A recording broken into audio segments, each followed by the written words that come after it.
Hola a todos, sean bienvenidos a un nuevo video más de Utsiakami Wixárika. Disculpen nuevamente porque no he subido videos, pero en esta ocasión les traigo unas cuantas oraciones para que puedan aprender lengua wixárika. Igual van a ser videos cortos, sin tanto rodeo. Estas pequeñas oraciones o frases las he ido subiendo en Facebook e Instagram. Para que si no me siguen, ahí es donde subo normalmente con más frecuencia contenido. Entonces, la primera oración que les traigo sería Teubai Kayu, que traduce vamos a jugar. Teubai Kayu, vamos a jugar. Aquí podemos anteponer pues el deporte que ustedes quieran jugar, por decir fútbol, Teubai Kayu, fútbol Teubai Kayu. Y pues allá estás haciendo la invitación, ¿no? Vamos a jugar fútbol.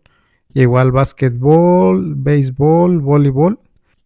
Para complementar esta primera frase que les dije, le podemos agregar esta palabra, kumu, que traduce vamos. Que juntando con la oración anterior sería kumu teubai kayu, vamos a jugar, vamos a jugar.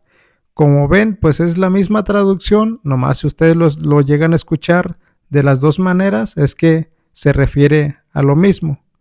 Teubai kayu, kumu teubai kayu. Continuando también a esta misma oración, le podemos agregar otras palabras antes, que serían, por ejemplo, que pereyuriene,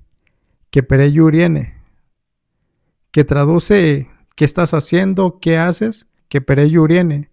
Teubai kayu, que pereyuriene, kumu teubai kayu. ¿Qué estás haciendo? Vamos a jugar. Como ven, ahí todavía no ponemos el deporte que vamos a, que la persona está invitando a jugar. Entonces ahí ya le podemos poner que pereyuriene, fútbol teubai kayu, que pereyuriene, fútbol teubai kayu. Ahí ya le está invitando a un deporte en específico, que sería el fútbol. Que pereyuriene, fútbol teubai kayu. ¿Qué estás haciendo? Vamos a jugar fútbol.